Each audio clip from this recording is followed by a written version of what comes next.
Salut à tous, aujourd'hui je vais répondre à une question parce qu'on me la pose souvent. C'est quoi la différence entre une inflammation, une douleur inflammatoire et la douleur? C'est des choses qu'on confond énormément et c'est pour ça que je vais les définir, les différencier et te dire en fonction de ce que tu peux faire toi, d'accord? Donc pour commencer, je vais définir le processus inflammatoire. Qu'est-ce que c'est le processus inflammatoire? Il y a plusieurs étapes. La première étape, c'est quand tu vas te blesser, te cogner, te couper. Qu'est-ce qui va se mettre en place? En premier lieu, tu vas avoir le système artériel qui va venir en place. Ça va être les premières défenses qui vont arriver. Les plaquettes, ça va te permettre de coaguler si tu saignes. C'est en gros l'alarme incendie qui se déclenche. Et les pompiers qui vont arriver en premier. Ok? Pour faire simple. Et dans ce même temps, tu peux avoir une douleur ou pas du tout. C'est-à-dire que tu peux avoir une blessure, mais tu peux avoir aucune douleur. Oui, je sais, ça paraît dingue, mais c'est comme ça. En deuxième temps, tu as le système veineux qui va se mettre en place. C'est l'élimination de tous les déchets. Pour faire simple, quand tu as un incendie, tu vas avoir l'évacuation des personnes qui sont sur place, même les blessés. En troisième temps, tu vas avoir la perméabilité vasculaire. Là, tu vas me dire, c'est quoi ce chinois? En fait, c'est pour quand ça va gonfler, en fait. Ça va permettre aux anticorps, la grosse artillerie d'immunitaire, et pour éviter, qui va prendre le relais aussi dans les ganglions. C'est pour éviter la septicémie et les choses graves, les grosses infections. En traduction, c'est en gros, la ville va ouvrir les portes d'accès pour qu'il y ait plus d'intervenants pour aider les pompiers et pour éviter que l'incendie se propage dans la ville. Et c'est dans cette phase-là que ça va gonfler et ça va faire de l'œdème. Ok? Là, on arrive dans la dernière phase où il va y avoir des cellules anti-inflammatoires qui va permettre, bien sûr, que les pompiers rentrent à casa, à la maison, comme on dit, et il va y avoir des petits ouvriers qui vont commencer à réparer la ville pour cicatriser et remplacer les tissus, pour faire simple. La fonction principale du processus inflammatoire, c'est premièrement de protéger grâce à l'immunité. C'est aussi de cicatriser les tissus qui sont lésés, de les remplacer et même de les évacuer. Mais aussi de préparer en amont, s'il y a une blessure qui pourrait se remettre au même endroit ou qui a la même forme, ou en tout cas le même agent, peut-être quelque chose qui est rentré dans la peau, peut-être se préparer si au cas où ce truc venait, je serais prêt à faire en sorte que l'immunité se déclenche beaucoup plus rapidement si j'aurais la même chose qui pourrait venir dans le futur. Une réaction inflammatoire, elle se déclenche quasiment immédiatement. On va dire jusqu'à un pic inflammatoire entre 1 jour et 3-4 jours, en fonction de la blessure et de la personne, bien sûr. À partir du 4e, 5e jour, la phase d'inflammatoire va diminuer et c'est à partir de là que la reconstruction cellulaire et la cicatrisation va se mettre en place. On peut parler d'une phase inflammatoire prolongée quand ça continue, ça persiste entre 10 et 15 jours, d'accord? On parle d'inflammation chronique quand ça prend plusieurs semaines, voire plusieurs mois, d'accord? Qu'est-ce qui se passe? En gros, c'est quand les pompiers, ils restent trop longtemps sur place, ou ils reviennent trop souvent, ou au cas où qu'il y a un problème, comme si la moindre alerte, en fait, le cerveau, il envoyait toutes les troupes nécessaires pour réparer la zone. Ce qui fait que quand les pompiers restent trop longtemps ou viennent trop souvent, il n'y a pas forcément cette cicatrisation qui se fait, parce que tu as besoin d'une diminution d'inflammation pour que la cicatrisation se fasse, tu comprends? Et du coup, en gros, la ville, elle tourne pas normalement. Comme si on empêchait la ville de reconstruire les dommages qui ont été provoqués par l'incendie. Tu comprends ce que je veux dire? Et c'est à partir de maintenant que je vais t'expliquer c'est quoi une douleur. Notre cerveau, il reçoit une tonne d'informations par nos 5 sens, d'accord? C'est important qu'il sélectionne des choses. Pourquoi? Parce que sinon on deviendrait fou. C'est pas important d'entendre les bruits que tu as à l'extérieur de ta maison, par exemple, quand tu es en train d'écouter cette vidéo, ou c'est pas important de sentir ta chemise ou ton t-shirt quand tu es en train de te balader, tu vois? C'est pas important ce que tu vois autour de ce que par exemple, la personne que tu regardes, tu vois? Ton cerveau va sélectionner ce qui est le plus important. Donc, quand je vais te pincer, par exemple, cette information, elle remonte, sensorielle, hein, elle remonte vers des petits câbles électriques qu'on appelle des nerfs, et ça remonte vers ton cerveau, et c'est à partir de là que ton cerveau dit si j'ai mal ou pas du tout. Mais ce qui complique la chose, c'est que tu peux avoir une grande coupure, une grande blessure, d'accord, avec peut-être zéro douleur, ok, ou voire pas beaucoup de douleur. Et à l'inverse, tu peux avoir une petite stimulation avec d'horribles douleurs, ou voire même aucune stimulation, mais d'horribles douleurs. Ça paraît un peu faux ce que je te raconte, mais c'est pour te dire que des fois, ta blessure, il n'y a pas de lien, de corrélation avec ta douleur.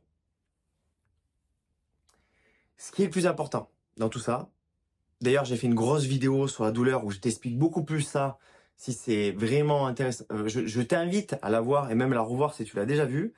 J'explique, je rentre beaucoup plus dans les détails sur ça, ok? Donc la première fois que tu vas te blesser, quelle que soit la blessure, pas d'importance, ok? Ton corps va mettre une hypersensibilité. C'est quoi l'hypersensibilité? C'est en gros, je me pète le bras, je vais pouvoir bouger sur des petits degrés, ça va bien se passer peut-être, mais quand je vais rentrer dans des grandes amplitudes, ça va me rappeler à l'ordre, parce que c'est en train de cicatriser, d'accord? Par contre, ça, c'est l'information, on va dire, aiguë. Quand ça devient chronique, ce n'est pas la même chose. C'est-à-dire que ton cerveau, soit il y a une blessure qui continue à être là, soit il n'y a absolument rien, d'accord? Et souvent, il y a rien. Mais ton cerveau perçoit qu'il y a un problème. Donc, le message tourne en rond, et on appelle ça un phénomène de bug. Ton cerveau, dès qu'il va avoir un moindre stimuli, la moindre alerte, il va envoyer les grosses troupes, l'armée générale, au cas où qu'il y a un problème. Je ne sais pas si tu me suis. Par exemple, si tu te bloques souvent le dos, c'est-à-dire que déjà, tu vas avoir l'appréhension de te bloquer le dos, mais en plus de ça, c'est-à-dire que suffit que tu te penches une fois, alors que tu as l'habitude de le faire, ou même tu n'as pas trop l'habitude de le faire parce que tu as peur de le faire, ben, tu vas te bloquer parce que ton cerveau, il va envoyer énormément de troupes parce qu'il a peur que tu revives ce que tu as vécu dans ton passé, qui a été parce que tu as été alité une fois pendant une semaine, et c'est pour ça que ça tourne en rond. C'est un espèce de cercle vicieux complexe. Ce que dit la science, en tout cas, c'est que parce que c'est ton cerveau qui interprète la chose, là, il y a une cascade de problèmes. Pourquoi? Parce que nous n'avons pas le même cerveau déjà d'une, ok? Et ça dépend de plein de facteurs, en fait. Parce que on ne bouge pas de la même manière, on mange pas de la même manière, nous dormons pas de la même manière, nous n'avons pas les mêmes émotions et on ne croit pas aux mêmes choses, d'accord? On n'a pas le même passé, le même vécu, les mêmes souffrances, d'accord? Et tout ça, ça impacte notre douleur. Donc là, il y a des personnes qui vont me dire, mais j'ai mal parce que je bouge, c'est mécanique. Oui, tu as tout à fait raison. Et bien sûr. Mais par contre, dans ta douleur mécanique, si je te fais mal manger, je te fais mal dormir, je te mets une pression de malade, ou je te fais beaucoup de contrariétés, ou je t'irrite énormément, est-ce que ta douleur, elle va rester comme ça, ou elle va se majorer? Il y a de fortes chances que ta douleur, elle se majore, d'accord? Je ne suis pas le seul à le dire. Moi, c'est par mon expérience que je le dis. Et même, c'est des choses que j'ai vécues dans mon passé, d'accord? Parce que j'ai eu aussi des douleurs chroniques. Je prends le temps de te dire des choses que peu de personnes te disent, d'accord? Pour te faire comme des déclics. Et c'est à partir de ces déclics que tu vas peut-être prendre des décisions qui vont être différentes et des comportements qui vont changer, d'accord? Mon but, c'est de te dire les choses que personne te dit. Pas pour t'enfoncer, pour justement te faire réagir. Ok? Parce que c'est aussi mon devoir de te dire des choses que personne te dit. Pour te faire justement avancer. Parce que si je te dis que des choses confortables, agréables, tu resteras dans ta zone de confort. Tu comprends ce que je veux dire? Pour résumer, c'est quoi le processus inflammatoire? En gros, quand tu vas te blesser, il va y avoir une alarme qui va se déclencher avec les pompiers qui vont arriver pour éteindre cet incendie. Qu'est-ce qui va se passer? Il va y avoir les premières défenses immunitaires par une augmentation de la vascularisation. Quand ça ne suffit pas, il y a le système veineux qui va se mettre en place pour pouvoir éliminer un maximum de déchets ou des personnes blessées, par exemple de l'incendie. Quand ça suffit toujours pas, ça va gonfler. Et quand ça va gonfler, il va avoir une grosse artillerie d'immunité. C'est à partir de là que le but, c'est d'éteindre l'incendie, mais surtout d'éviter que le feu se propage dans toute la ville. D'accord? Et passer ce petit pic inflammatoire, petit à petit, l'inflammation va diminuer. Et c'est à partir de là qu'on va rentrer dans une phase de cicatrisation.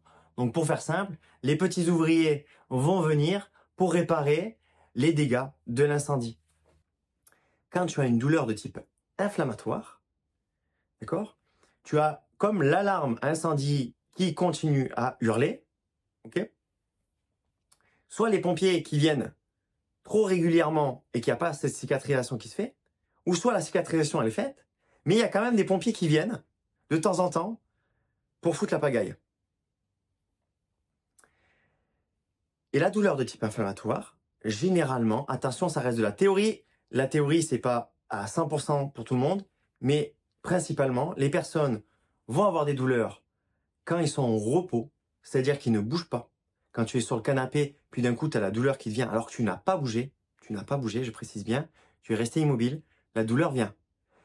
Et souvent, elle vient vers le même créneau horaire, à 3-4 heures du matin. C'est-à-dire que la personne ne bouge pas, elle est dans son lit, la douleur vient. Et souvent, la douleur inflammatoire, elle est améliorée par le mouvement. C'est-à-dire que quand tu as mal la nuit et que tu vas marcher, ça va améliorer ta douleur. D'accord? Ça, c'est la douleur inflammatoire.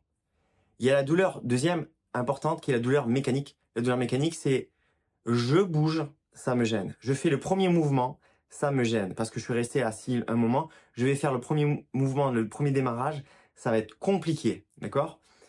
Je vais faire peut-être quand j'ai du mal à trouver une bonne position quand je suis allongé. Je vais devoir bouger pour trouver une autre position. Ça, c'est mécanique, d'accord? Et souvent, c'est le repos qui te soulage. C'est-à-dire que tu vas, bien sûr, quand tu trouves une bonne position, ça a tendance à diminuer tes douleurs. Ok? Ça, c'est les deux principales. Il y a une douleur que je vais mettre à part. Même pour moi, c'est un mélange des deux, de douleur mécanique et de douleur inflammatoire. Mais elle a quand même un peu une composante neurologique.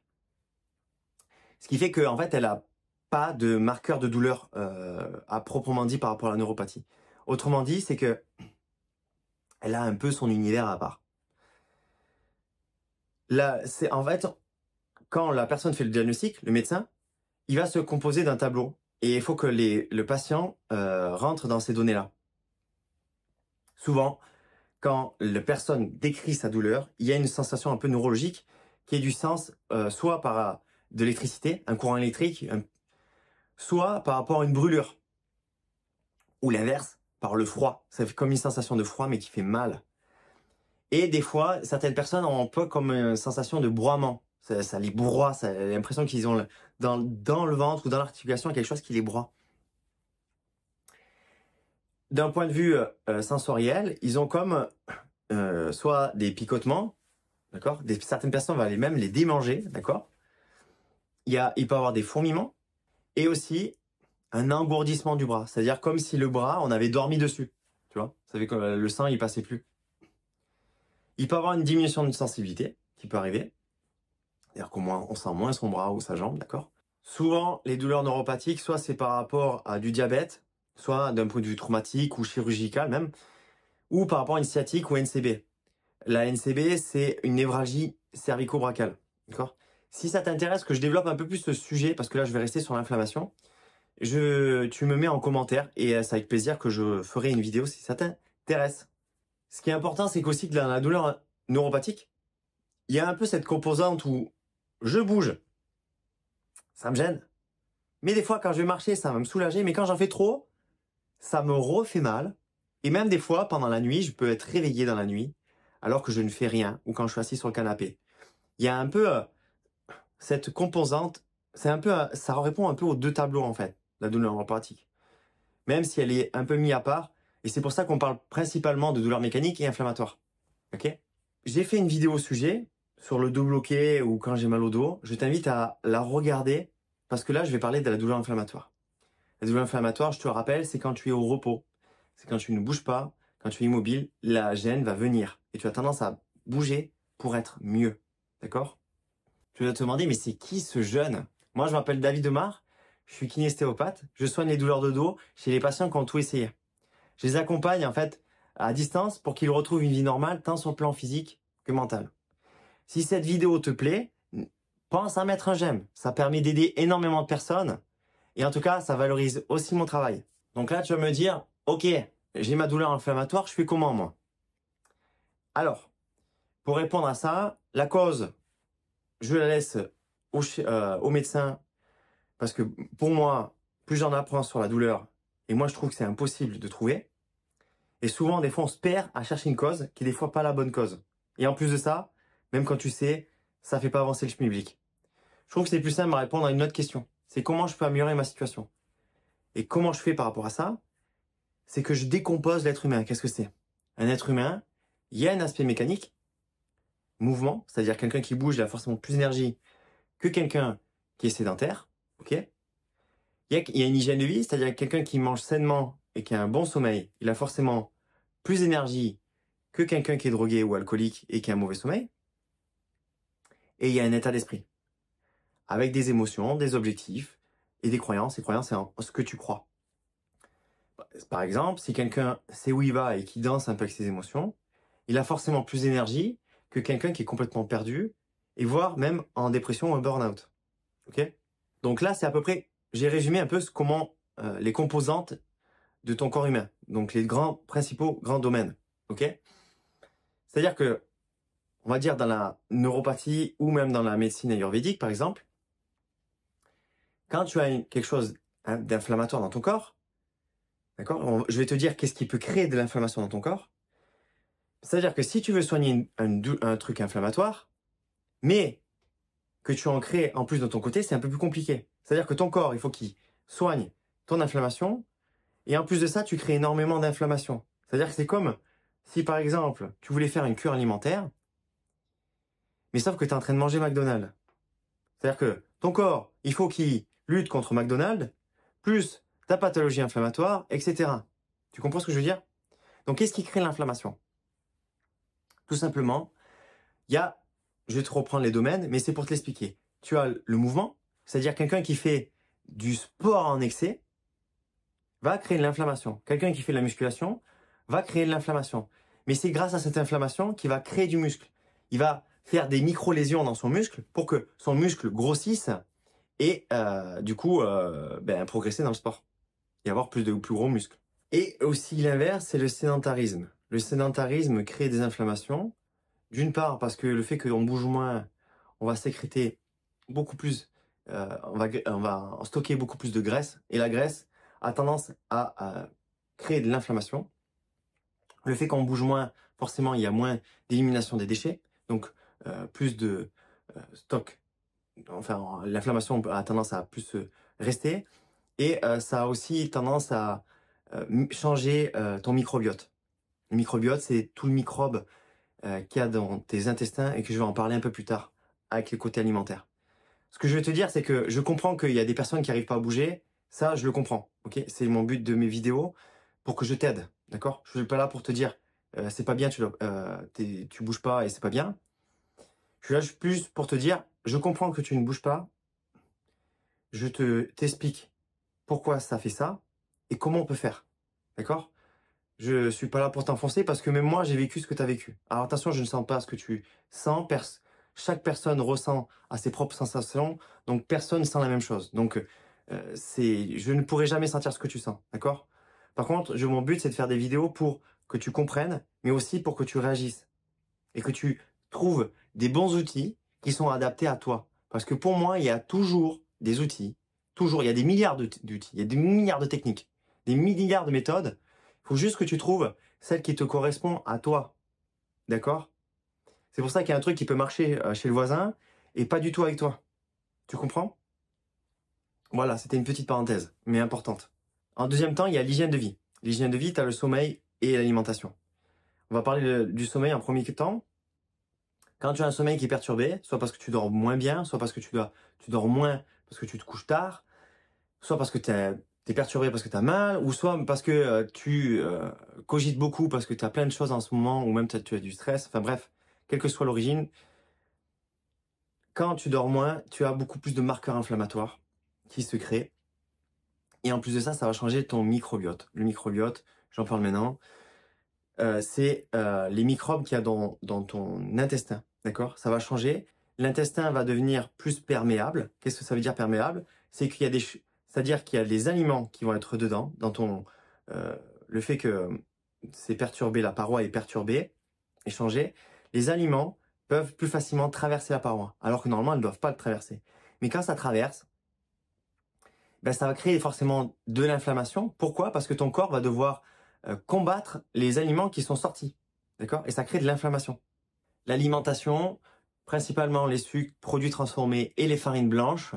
Farine blanche, c'est des pâtes blanches, les farines T45, T55, tout ce qui est très raffiné, c'est du sucre. Ça permet, en fait, ta paroi, c'est pareil, ta paroi intestinale va être perméable, ça va la rendre perméable et les aliments vont traverser. Et du coup, ça va créer de l'inflammation. Ok? Le truc, c'est que tu vas me dire, est-ce que tu peux manger du sucre? Bien sûr que tu peux manger du sucre, mais tout le monde peut en manger. En fait, c'est quand tu as une pathologie inflammatoire, le fait que tu manges ça, que tu dors mal, peut-être parce que tu te couches tard, parce que tu es fatigué, mais tu as envie de te coucher tard, tu manges mal, que tu te sens impuissance face à ta douleur. Alors, je vais t'aider pour faire des exercices. D'ailleurs, je te donne des exercices dans le dos bloqué. Je te mets dans la description, rassure-toi. Mais c'est en fait souvent une accumulation de plein de choses, plus ton inflammation locale, qui fait que des fois, ça galère et tu tournes en rond et tu n'avances pas en fait. Tu comprends ce que je veux dire?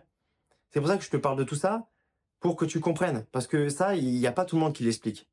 Puis le dernier domaine, c'est les émotions. Les émotions. Alors, pour te faire simple, j'ai fait une vidéo bien plus complexe et détaillée. Le lien entre les douleurs et les émotions, d'accord? Je te mettrai le lien en haut ou dans la description. Ce qui est important, je vais te la résumer. Je vais faire hyper synthétique. Si tu veux plus de détails, je t'invite à la regarder. Quand tu stresses quand tu as un lion en face de toi, parce qu'il y a des gens qui me disent je stresse pas, mais si je leur mets un lion, c'est sûr qu'ils vont réagir, d'accord? Tu vas avoir du cortisol, de l'adrénaline et de la noradrénaline. Tous les symptômes du stress, c'est quoi? C'est que tu vas avoir le sang qui va arriver vers la périphérie pour pouvoir taper ou même courir, d'accord? Tu vas avoir des contractions musculaires, ce qui va te permettre de réagir le plus rapidement possible. Tu vas avoir ton champ visuel qui va changer pour voir beaucoup plus loin, d'accord? Et ton cerveau va prendre les raccourcis pour pouvoir prendre les décisions les plus rapidement possible, d'accord? Tu ne vas pas commencer à réfléchir, non, il faut trouver une solution hyper simple, d'accord? Tu auras même la transpiration et le rythme cardiaque qui va aussi augmenter par l'adrénaline, tout ça, ok? Ça, c'est le stress, on va dire, aigu. J'ai un lion, je réagis. Je suis sauvé, hop, mon stress diminue, d'accord? Par contre, ce qui est important, c'est que quand le stress devient chronique, c'est pas la même chose, d'accord? Tu vas me dire, ouais, mais le cortisol, c'est cool, j'ai du cortisol, tu m'avais dit que le cortisol, ça diminue l'inflammation. Oui, mais quand ça devient chronique, quand il y a tout le temps du cortisol, c'est pas la même chose. C'est comme le diabétique, quand il a de l'insuline sans arrêt, à un moment donné, l'insuline, elle devient résistante. Résistante à l'insuline. Donc du coup, c'est pareil avec le cortisol. Quand tu as énormément de cortisol, à un moment donné, il crée comme une sensibilité, une résistance face à ce cortisol, et le corps le reconnaît de moins en moins. Et quand il le reconnaît de moins en moins, forcément, ça va créer de l'inflammation. Ok? Et en deuxième temps, l'immunité va diminuer. L'immunité diminue. Pourquoi? Parce que ton corps, il sait pas faire deux trucs en même temps. Il sait pas se soigner, régénérer ou survivre. C'est-à-dire que si tu as un virus, une bactérie, tu es cloué dans une tente en Afrique, par exemple, même si tu peux plus bouger, tu es en train d'agoniser, d'accord? Tu as un lion qui rentre. Tu as un lion qui rentre. Là, tu vas avoir tous les symptômes du stress qui vont arriver. Donc du coup, le sang qui va aller à la périphérie et non dans les viscères, d'accord? Quand le sang est dans les viscères, c'est pour généralement augmenter les métabolismes. C'est là qu'on se soigne et c'est là qu'on digère, c'est là qu'on mange, qu'on gagne de l'énergie, d'accord? Quand le sang va à l'extrémité, on perd de l'énergie. On ne se soigne moins, d'accord? Donc l'immunité, elle change, elle diminue, d'accord? Et c'est pour ça que quand tu as le lion qui rentre, même si tu es en train d'agoniser, tu n'arrives pas à bouger, le fait que tu as des hormones et que le sang il change dans ta périphérie, tu vas pouvoir te soigner, te barrer. Parce que en fait, le cerveau, il prend le raccourci que, en fait, certes, tu es en train de mourir avec ton virus ou ta bactérie, là, mais si le lion te tue, tu ne pourras plus te soigner. Donc en fait, il préfère survivre au lion, donc ça veut dire mettre côté de l'immunité, pour pouvoir peut-être après se soigner. Mais quand tu as un stress chronique, l'immunité elle est souvent mise de côté. Tu comprends? Là, je t'ai dit d'une manière très très très simple, hein, d'accord? C'est bien plus complexe que ça. Mais c'est pour ça que souvent les gens qui sont forcément beaucoup plus anxieux, beaucoup plus stressés, beaucoup plus, quelle que soit l'émotion désagréable, qui sont maintenues, on appelle ça une humeur. L'humeur, c'est quand tu as l'émotion enfin, bon, on va dire une émotion, elle dure entre 5 et 10 minutes, ok? Mais une humeur, c'est quand tu as vraiment bien plus de temps. C'est-à-dire une humeur, c'est quand tu es sur ton canapé et tu te mets à pleurer, alors que tu n'as aucun stimuli externe. L'émotion, c'est quelqu'un me crie dessus, je me mets en colère. Ça, c'est une émotion. Une humeur, c'est quand il n'y a pas de stimuli externe. Et quand ça devient chronique, il y a souvent ce phénomène d'humeur. Ok? Toujours pareil, je t'en parle, je vais t'aider à trouver des solutions, d'accord? Je ne suis pas là pour t'enfoncer parce que tu fais mal. J'étais comme ça, j'étais comme toi, hein, d'accord? Je n'ai pas fait mieux que toi, je vis ce que tu vis. Donc je t'en parle parce que j'aurais aimé qu'on me dise ce genre de choses. Ok? Et bien souvent, on donne des anti-inflammatoires parce que l'anti-inflammatoire diminue le cortisol et ça diminue l'inflammation. Ok? Et je ne sais pas si tu l'as déjà entendu, mais je t'en parle, peut-être que tu l'as jamais entendu. Ils donnent des anti-inflammatoires aux animaux qui font des longs trajets. Pourquoi? Parce que ça diminue le cortisol. Le cortisol qui fait partie d'une hormone du stress. Et donc du coup, les bêtes sont beaucoup moins stressées pendant le voyage. Tu comprends? Ce qui est important, je ne suis pas médecin, je ne suis pas là pour te dire ce qu'il faut prendre comme médicament, mais si on t'en parle, je trouve que c'est dommage, en tout cas pour moi, à titre personnel, de prendre un anti-inflammatoire sur les 4 premiers jours ou 5 premiers jours. Pourquoi? Parce que c'est le pic inflammatoire. C'est-à-dire que si tu prends un anti-inflammatoire, tu coupes tout ce processus inflammatoire que je t'ai expliqué. L'alarme incendie, le système veineux, la grosse artillerie pour l'immunité, tu coupes ça. Et c'est pour ça que quand j'ai rencontré des gens quand j'étais kiné, quand je faisais de la kiné, il y a des gens qui avaient des déchirures, mais qui mettaient plusieurs semaines, plusieurs mois à récupérer. Et je comprenais pas. Parce que d'entrée de jeu, on leur a mis des anti-inflammatoires. Attention, c'est pas parce qu'on t'a mis d'entrée de jeu des anti-inflammatoires que tu es foutu, d'accord? Loin de là, ton corps il a la capacité aussi de régénérer. Ça prend un peu plus de temps, mais on y arrive. D'accord? J'ai fait une vidéo sur les infiltrations, tout ça, tout le processus inflammatoire, si ça t'intéresse, je mettrai le lien, promis. Mais j'ai pas envie que la vidéo soit énorme, sinon, s'il faut que je vous explique à chaque fois, ça devient une vidéo trop complexe. Donc tu vas me dire, mais d'accord David, super, c'est super intéressant ce que tu dis. Comment je fais? Ok, ben là, le but c'est de reprendre tous les domaines d'un être humain et d'y s'y coller. C'est-à-dire, comment je peux améliorer la situation dans chaque domaine? Mécaniquement, c'est vrai que je fais trop de sport, je peux peut-être le réduire parce que j'ai cette inflammation. Est-ce que en ce moment je suis vraiment trop sédentaire? Donc c'est compliqué parce que tu as forcément une raison et je l'entends et je le comprends. Mais c'est aussi de trouver un truc qui te correspond à toi. Il y a toujours un mouvement, une posture, un truc qui te soulage. Toujours. Il y a plein de personnes qui me disent non, c'est faux.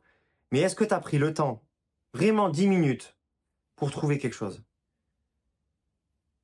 Le but c'est, j'ai fait la vidéo sur le dos bloqué et les douleurs de dos, là. Je t'invite à regarder parce que je donne des exercices dessus. Mais c'est de trouver un mouvement, tu vois, qui est confortable. Souvent on a tendance à tirer sur un truc. Mais tirer, ça fait encore plus mal. Là, le but c'est de faire l'inverse. Je vais dans une position où je suis bien, je suis confortable, que ce soit assis, allongé, ce que tu veux, et tu bouges autour de ça pour récupérer. Et les gens me disent, ouais, mais je vais pas faire ce truc aussi simple. Mais en fait, c'est soit tu veux courir d'un coup, est-ce que les gens qui est blessé, il va s'amuser à sprinter direct? Tu peux.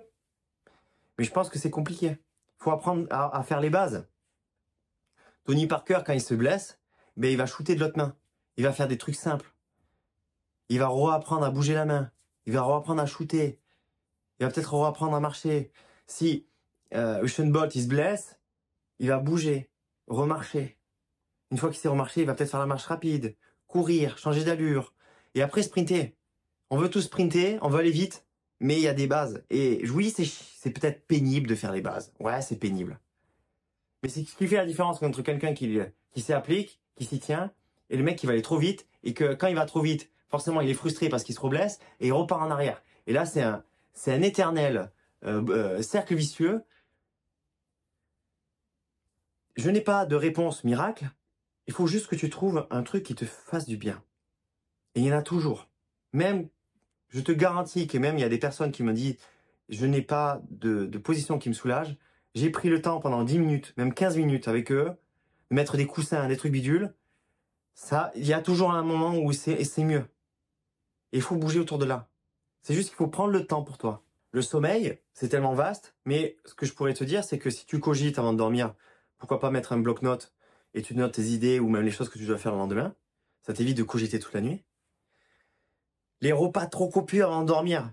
Alors je sais qu'il y a des gens qui travaillent et tout, c'est un peu compliqué, mais si tu peux manger le plus, on va dire, bien avant de dormir, ça favorise ton sommeil. Les glucides aussi sécrètent de la sérotonine.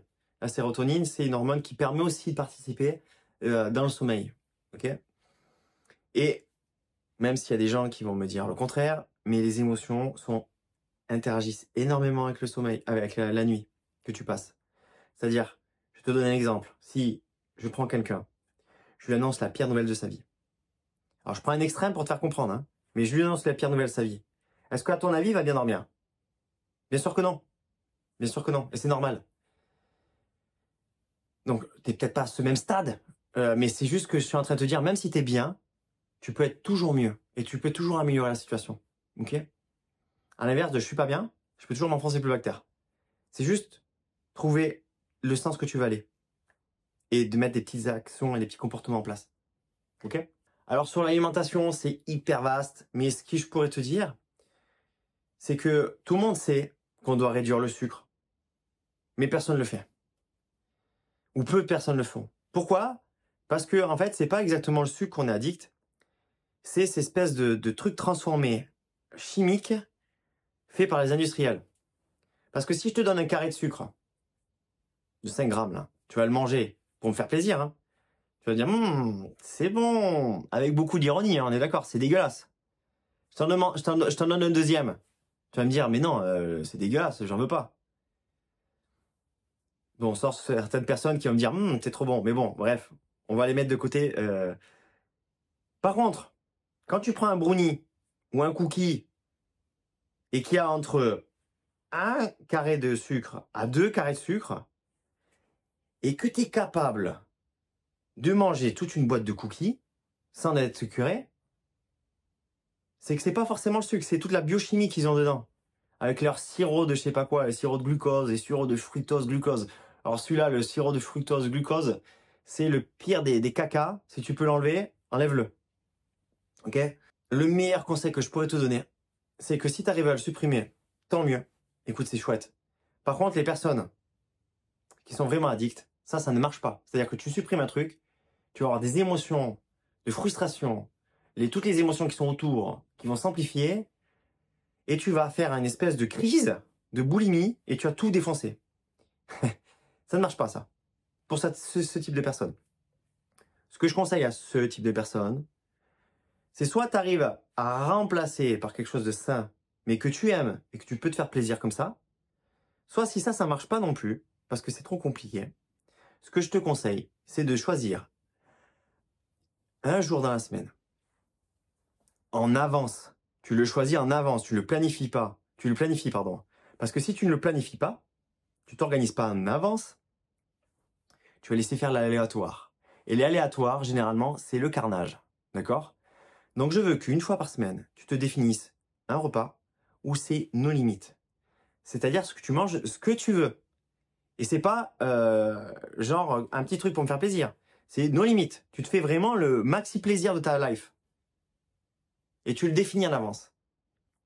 Alors, des gens qui me disent, oui, mais c'est pas bien de faire ça. Écoute, moi, c'est mon avis. Pourquoi? Parce que choisir entre je mange, nos limites, le goûter, le repas du soir, le machin, le truc, le petit creux, le petit cookie, machin, entre toute la semaine, c'est ça, ou j'en choisis qu'un, et vraiment, je me fais plaisir et je me mets aucune limite, comme si j'en avais pas, ben, excuse-moi, je préfère choisir le repas. Après, on est tous différents. Si tu as envie de faire toute la semaine, tu fais toute la semaine. Il y a toujours des stratégies qui fonctionnent et des trucs qui sont moins adaptés à toi. Il faut trouver le meilleur outil qui sont adaptés à toi. Ok, il y en a, pour moi, je suis convaincu qu'il en reste toujours. Ok. Et il y a aussi la farine blanche. La farine blanche, si tu peux la remplacer par du demi-complet ou du complet, ça serait quand même vachement mieux. Et bien sûr, manger des fruits et des légumes, même ça, tout le monde le sait. Et forcément, ça améliore ton microbiote, les fruits et les légumes. Les légumineuses aussi. Les légumineuses, c'est quoi? C'est les haricots, les haricots mango, les lentilles, les pois chiches, tout ça, c'est des légumineuses. Okay, donc ça améliore ton microbiote. Et quand ça améliore ton microbiote, ça améliore la paroi intestinale et ton immunité. Et ça diminue l'inflammation. Alors les émotions, c'est un terrain super vaste. C'est d'une complexité sans fin. Si je pourrais te donner un conseil, mais un bon conseil, c'est t'expliquer que bien souvent on souffre par nos souffrances, par l'événement qui s'est passé dans nos vies. Mais bien souvent, c'est l'histoire qu'on se raconte autour et le seau de caca qu'on se raconte par rapport à ça. Je m'explique. Est-ce qu'il y a une personne qui a vécu la même chose que toi et qui en rigole ou même qui est hyper motivée par rapport à ça ou qui a une énergie de malade? Ça existe, ça? Bien sûr que ça existe. Est-ce qu'il y a des personnes pires que toi, mais vraiment une vie catastrophique, encore pire que la tienne, qui ont une énergie de dingue et qui en rigolent et qui sont avec une espèce de gratitude de dingue? Ça existe. C'est-à-dire que si ça existe, ce n'est pas l'événement qui se passe dans ta vie, c'est tout le bullshit et tout le saut de caca qu'on se raconte autour. Alors attention, je me confesse, je l'ai fait, bien sûr que je l'ai fait, tout le monde l'a fait, je pense, au moins 1 million de fois dans sa vie, moi je l'ai fait plein de fois. Mais aujourd'hui, j'en prends conscience. C'est-à-dire que je me permets des fois de râler pendant une petite minute, mais je m'arrête. Je me permets de raconter une autre histoire, en fait.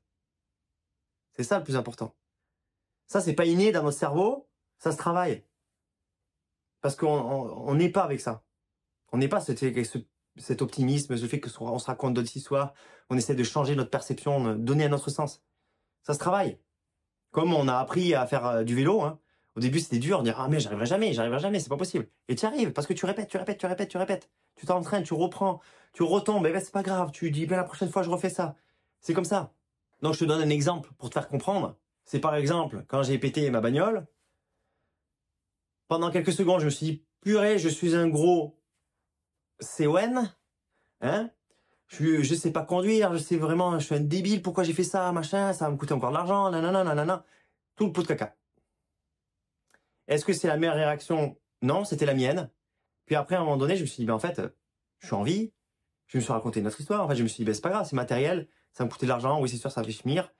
Ben, je peux quand même conduire. Je peux quand même récupérer un tel, machin. Je peux aller au travail. Je peux faire ça. Je me suis raconté une autre histoire. Exemple. C'est un fait que tu souffres. C'est un fait que tu as mal. Je le comprends. C'est un autre fait de se dire, purée, je suis un sombre caca. Je n'arriverai jamais, j'arriverai pas à faire ça, je ne peux pas m'amuser avec mes enfants, je ne peux pas, mon fils ne va pas être fier de moi, etc. Et en fait, tout ce truc-là, ce saut de caca, ben, ça amplifie énormément ta douleur. Donc quand tu es un peu mieux, tu ranges ce saut de poubelle, mais quand t'es pas bien, tu le ressors ce truc-là. Et là, tu en mets partout sur les murs, ça dégueulasse partout. Je l'ai déjà fait, hein, rassure-toi. Je l'ai déjà fait. Je suis pas pour te jeter la pierre, hein. Mais je pense que la première étape, c'est d'en prendre conscience de ça. Parce que les gens me disent, oui, mais c'est c'est le fait que j'ai souffert, c'est l'événement qui s'est passé dans ma vie qui me fait souffrir. Alors, je le comprends que ça t'ait fait souffrir. Je suis d'accord avec toi. Mais est-ce que la personne qui a vécu la même chose que toi, ou voire pire que toi, est-ce qu'il y a des personnes qui vivent une vie de rêve, qui ont une vie d'excellence? Ça existe, ça. Ils se racontent pas la même histoire. Et à l'inverse, j'ai connu des gens aussi qui avaient une vie avec des parents aimants, des choses, on va dire que ils avaient de la chance, quoi. Ils sont en sombre dépression. Ils se racontent pas la même histoire aussi. À l'inverse, ça marche aussi. Tu comprends? Donc en fait, là, le simple truc que j'ai envie de te dire, c'est juste s'autoriser à raconter notre histoire. Tu comprends ce que je veux dire? Beaucoup de personnes me disent, ouais, mais tu parles beaucoup de l'émotion, tu parles beaucoup de l'alimentation, tu parles beaucoup de la mécanique, mais en fait, oui, parce que chaque personne a son vase qui est un peu plus rempli que d'autres. Il y en a un, ça va être beaucoup plus la mécanique. Il y en a qui ça va être beaucoup plus l'alimentation. Il y en a qui ça va être beaucoup plus les émotions. Je ne te connais pas. Je suis obligé de parler extrêmement large pour toucher le maximum de personnes et pour aider énormément de personnes.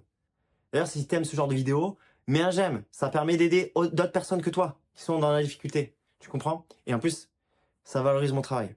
Ok? J'espère que cette vidéo t'a plu. N'hésite pas à me mettre en commentaire s'il y a des sujets que tu veux que je développe plus. Ou en tout cas, si ça te plaît, tout simplement.